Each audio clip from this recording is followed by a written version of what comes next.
നിങ്ങൾ ചോദിച്ച എല്ലാ ചോദ്യങ്ങൾക്കും കൂടെയുള്ള ഉത്തരം ദയവേത് തെറ്റിദ്ധരിക്കരുത്. കാരണം ഒരു ചോദ്യങ്ങൾക്ക് ഉത്തരമില്ല. ഉത്തരം തേടി മനുഷ്യൻ അലഞ്ഞുകൊണ്ടിരിക്കുകയാണ്. ഒന്നാമത്തത്, ഒരു ചോദ്യങ്ങൾക്കും നിങ്ങൾക്ക് ഉത്തരം ലഭിക്കില്ല. അങ്ങനെ ഉത്തരം കിട്ടുന്നുണ്ടെങ്കിൽ ഇങ്ങനെയല്ല മനുഷ്യൻ്റെ സ്ഥിതി. ഭൂമിയിൽ അങ്ങനെ ഉത്തരങ്ങളില്ല എന്ന് ആദ്യം മനസ്സിലാക്കുക ഫസ്റ്റ്.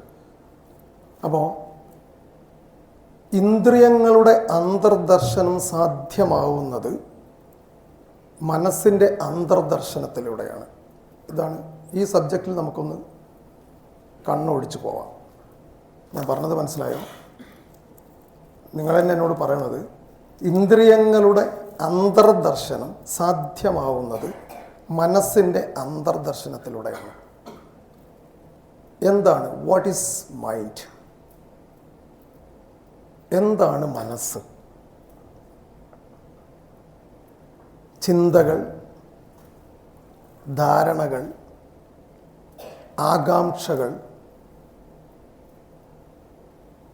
അതുപോലെ ഒരുപാട് സങ്കീർണമായ പ്രശ്നങ്ങൾ, ഇതെല്ലാം കൂടിച്ചേർന്നതാണ് മനസ്സ്.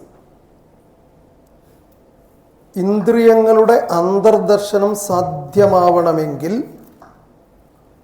മനസ്സിൻ്റെ അന്തർദർശനം സാധ്യമാവണം.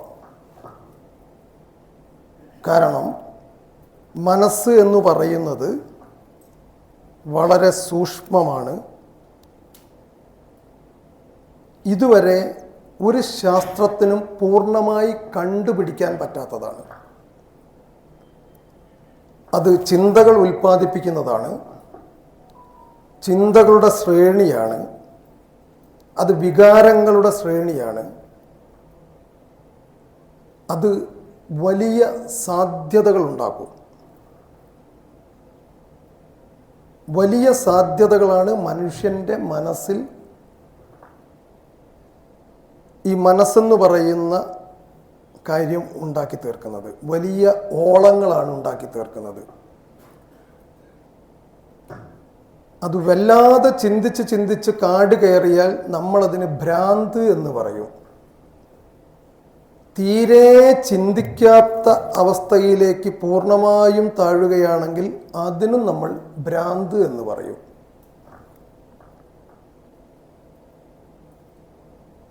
അതിൻ്റെ നടുക്ക് നിന്നാൽ നമ്മൾ സാധാരണ മനുഷ്യരെ പോലെ ചിന്തിക്കുന്നു എന്ന് പറയും. ഇപ്പം നമ്മളൊക്കെ സാധാരണ മനുഷ്യരാണ്. ഏറ്റവും ഹയസ്റ്റ് രീതിയിൽ ചിന്തിക്കുന്ന സമയത്ത് നമ്മളതിനെ ഭ്രാന്ത് എന്ന് പറയും. ഏറ്റവും താഴെ നിലയിൽ സംഭവിക്കുമ്പോൾ അതിന് ഭ്രാന്ത് എന്ന് പറയും. അപ്പം 3 ഭ്രാന്തന്മാരുടെ കൂട്ടമാണ് യഥാർത്ഥത്തിൽ മനസ്സ്. ഏറ്റവും മേലെ നിങ്ങൾ ചിന്തിക്കുന്ന സമയത്ത് നിങ്ങൾ പറയും, പലപ്പോഴും നിങ്ങൾ കണ്ടിട്ടുണ്ട് ഹൈ ലെവലിലെത്തുന്ന ആളുകൾ അയാൾക്ക് ഭ്രാന്താണെന്ന് പറയുന്നത്. ഒന്നും മിണ്ടാതെ എന്ത് ചോദിച്ചാലും ഒന്നും പറയാത്ത ഒരു മൂലയ്ക്ക് ഇരിക്കുന്ന ആളുകളെ നിങ്ങൾ ഭ്രാന്തന്മാരെന്ന് പറയൂ. അവധൂതന്മാർ ഒന്നും മിണ്ടാത്തവരായിരിക്കാം. ഏറ്റവും കൂടുതൽ സംസാരിക്കുന്നവനും അവധൂതനായിരിക്കാം. 4 ഭാഗവും ഈ 2 ഭാഗവും അല്ലാതെ മിഡിൽ നിൽക്കുന്ന ആളുകളും അവധൂത ലക്ഷണങ്ങൾ ഉണ്ടാവാം. അപ്പം നിങ്ങൾക്ക് യഥാർത്ഥ സിദ്ധി ഉള്ള ഒരാളെ കണ്ടുപിടിക്കുക അപ്രായോഗികമാണെന്നാണ് എൻ്റെ അഭിപ്രായം.